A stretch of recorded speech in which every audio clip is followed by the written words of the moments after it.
Comme je te disais, j'utilise quand même un peu l'art dans mes séances. Pour répondre à cette question, j'ai envie de te dire qu'il faut se poser la question de c'est quoi la thérapie? La thérapie, finalement, va jouer un peu sur trois grands pôles qui sont les comportements.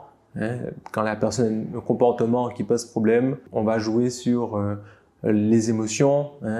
Quelqu'un qui vient voir un psychologue, c'est parce qu'il a une émotion récurrente dans sa vie, une émotion qui est désagréable.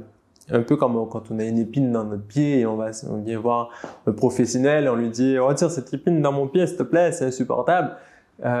Et l'autre pôle qui est les croyances.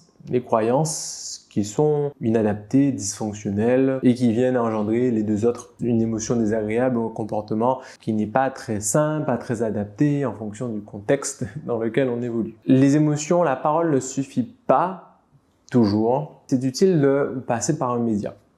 De passer par un média, donc c'est l'art-thérapie dans son ensemble en fait.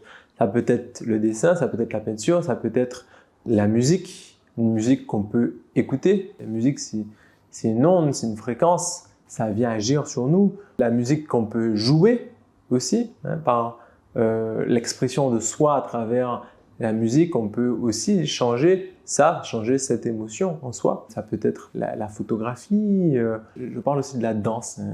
Voilà, un moment quand j'étais très en colère, je sentais que l'écriture n'allait pas suffire. J'avais ce besoin de l'exprimer à travers le corps, donc je me suis mis une musique de hip-hop, du crunk, et je me suis mis à bouger comme ça jusqu'à ce que j'avais mal aux pieds carrément limite.